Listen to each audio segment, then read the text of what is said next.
Hey y'all, welcome back to 40 something and nothing. I'm Elisha Maria Grey. It's October 26th. Today is a Sunday, and here we are. This one is not easy to record. It's not polished. I'm probably going to make tons of verbal mistakes, but it is what it is. It's just me sitting here trying to make sense of what it means to keep showing up when life hits below the belt.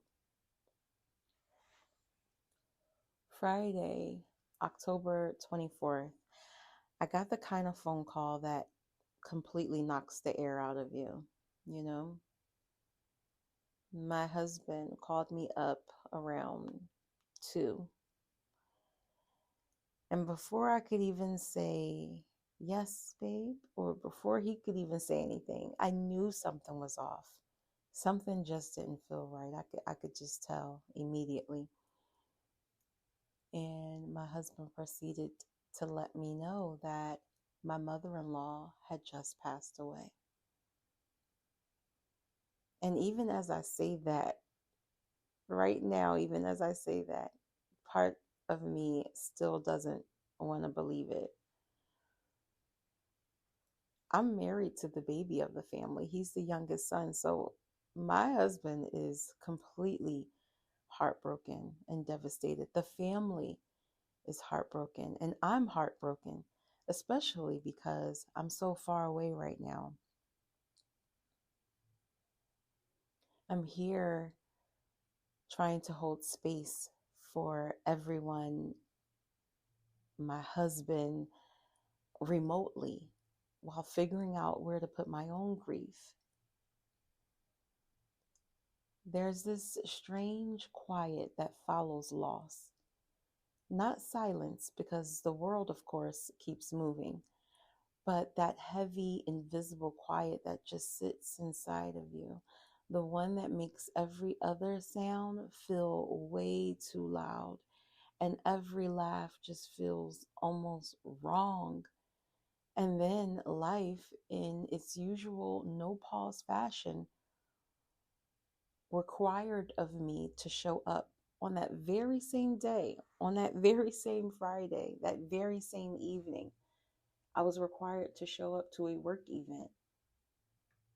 And I mean full blown event, you guys. Ballroom, makeup, dinner, dresses, smiles, socializing, networking, you name it, it was happening. And it's the kind of night that makes you feel like, what planet are we on? Because my heart is in pieces, right? I stood in the mirror getting ready. It's like 4 o'clock by this time, makeup brush in hand, and I had to ask myself, like, girl, what are you doing? How can I go eat, laugh, make conversation when we just lost someone that we love?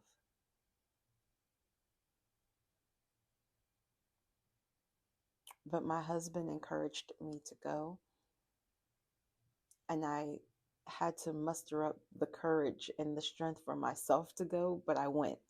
Not because I wanted to, but I needed to go, not because I was pretending everything was fine. I went because sometimes you have to do it anyway. Sometimes the plan doesn't disappear just because the storm shows up. And this is way bigger than a storm for me. It's my mother-in-law. It's my husband's mom, and but we still have to do what we got to do, and maybe that's the lesson that life is whispering to me in this moment. Because here's the thing, here's what even myself don't like to admit, is that life doesn't stop when we hurt.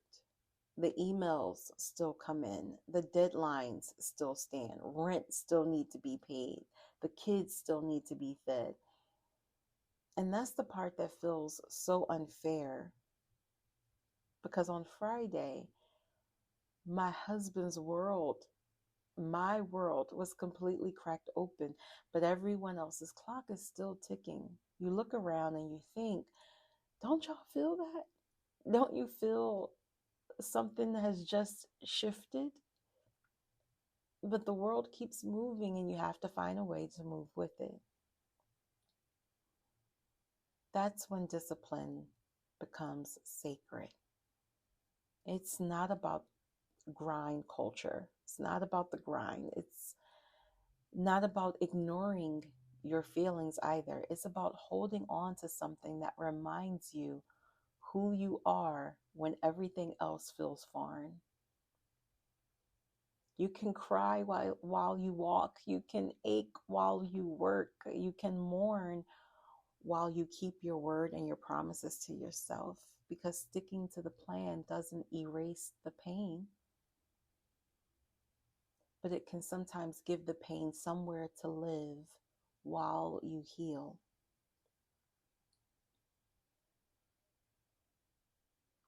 If you're listening right now and life has handed you something heavy, because we are all dealing with things every day, I want you to breathe for a second and think of the thing that still asks for you to show up, even though you don't have the energy, even though your heart's not in it. That thing is not your enemy. It might be the one thread that keeps you tethered to yourself.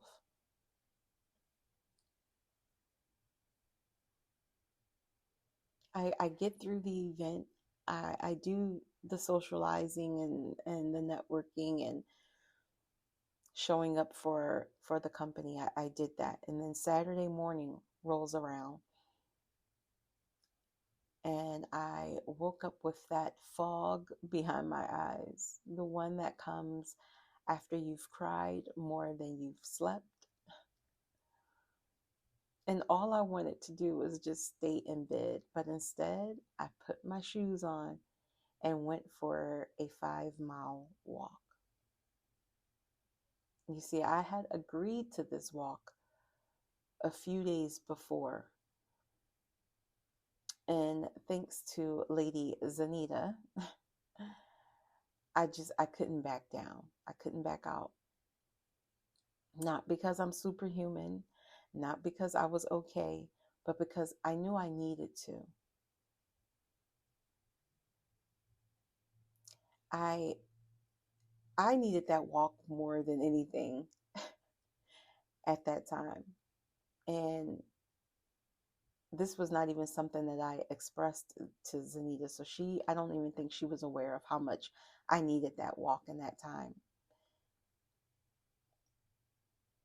And just like that, I knew with the very first step that we took, that movement, in that moment, movement was the only language I had for the ache. Every step said, I'm still here. And every mile said, I can keep going, even like this. Sometimes sticking to the plan is a form of rebellion, like it's like saying to the grief, you don't get to take everything from me. You can have my tears, but not my purpose. You can shake me, but not erase me. And listen, showing up doesn't mean you show up pretty, because Zanita is my witness that I showed up basically in shambles. But it means that you show up, that you're present, messy, tired, swollen eyes, distracted, hurt, in pain, missing my husband, sad that I'm not there, but still you show up. Still holding your life in your own hands, because the plan, the one you built before the storm, it was made by a version of you who wanted more. And that version of you deserves to be honored, even when it hurts. People tend to say, like, oh, it's like mind over matter, but I think it's more like heart over matter, or heart with matter. I should say, because your feelings don't just vanish because you got things to do. You bring them with you, packed up, drop your feelings in your purse, zip them up inside of your chest, whatever you need to do. And you move through the world carrying those feelings with you like luggage, like a purse, like a backpack. That's what I mean when I say you feel it and you do it anyway. You don't numb out the pain. You don't fake happy. You don't shove the pain into a corner and pretend that it's not there. You acknowledge it. You name it. You bring it with you, and you still choose to move. That's real strength. Not the loud, shiny kind, but the quiet, enduring kind that nobody applauds because it doesn't look like power, but it is. I know there has to be a time that you kept a promise to yourself while you were breaking inside. That is not hypocrisy. That's integrity. That's faith. The plans that you made before the chaos, before the breakup, before the heartbreak, before the pain, what were you working toward? Who were you becoming? Because that person still exists. Grief, disappointment, exhaustion, they don't cancel that version of you. They just test her commitment. If all you can do today is one thing, then just do that. Fold the laundry, send the email, go for the walk. Tiny things count, especially when they're done through your tears. That 5-mile walk for me had nothing to do with cardio. It was about communion. It was God. It was me, God, and Zanita. And I needed that time. I needed that conversation. And what started out as a literally cold, cloudy morning full of tears turned into the sun coming out. Honestly, the sun felt a little too bright for a moment there, especially compared to how heavy I felt. But that contrast, that ache under the light, that's what life is.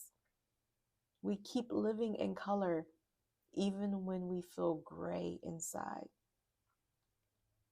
We keep taking steps that may not fix anything in the moment, but will definitely remind us we can still move. And the sun always comes out eventually. Halfway through that walk, I realized that, well, first and foremost, I need to get more active because your girl, I couldn't breathe. And Zanita was moving too. I'm like, girl, why are you walking so fast? This is about to be a sprint. Like, where are we running to? But I also realized that I wasn't trying to escape my pain. I was letting it move through me. And that's what healing quietly looks like. Not just switching of a flip, or flipping a switch, I should say. Motion. Sometimes we just have to stay in motion, just one honest step after another. But here's where we sometimes get stuck. We think that if we can still function, maybe we didn't care enough. At least that's how I felt. That's the lie that guilt tells us. But guilt doesn't heal you. Grace does. Grace says, girl, you're doing your best. Grace says, you're allowed to laugh even when you're grieving. Grace says you can love your people and still show up for yourself. Grace says distance means nothing when it comes to showing love and support. Like I said, when my husband called me with that news, at the same time, he was supportive in me still doing what I needed to do for my work event.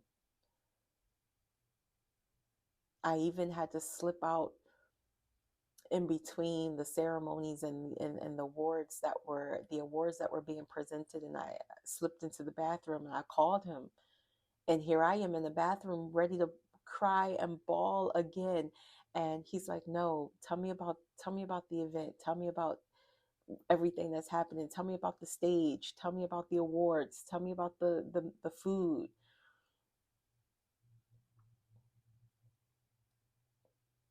And I realized in that moment that it's okay to have a balance. Like, we really need to normalize the balance. Let's stop pretending that being human means choosing one side of the coin. You can be soft and yet disciplined, and heartbroken but still determined, and tired but still walk into the room.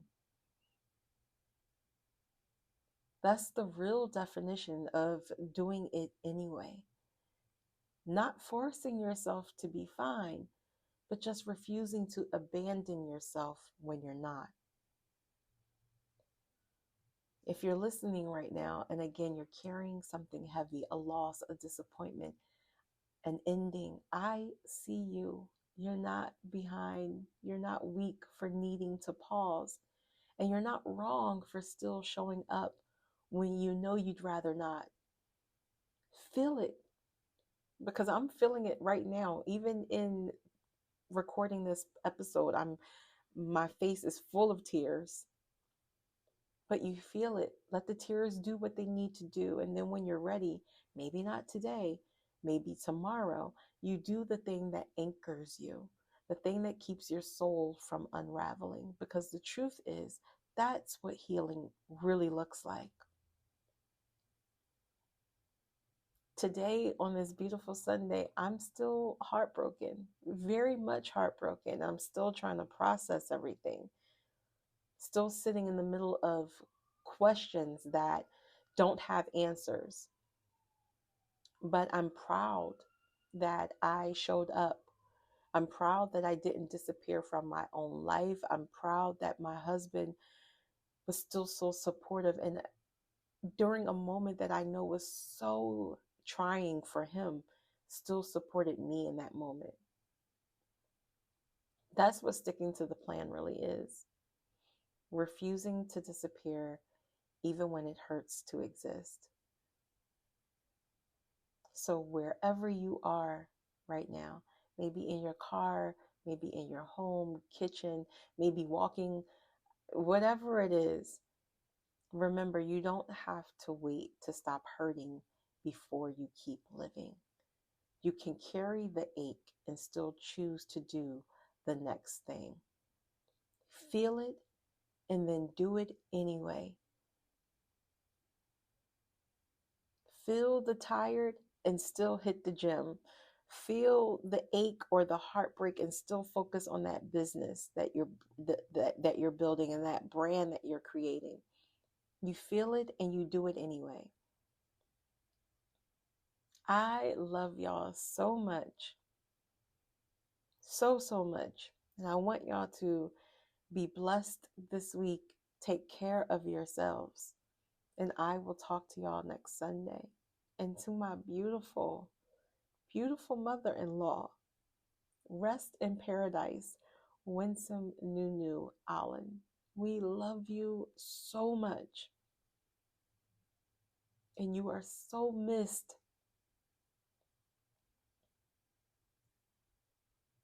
Rest in paradise, NuNu.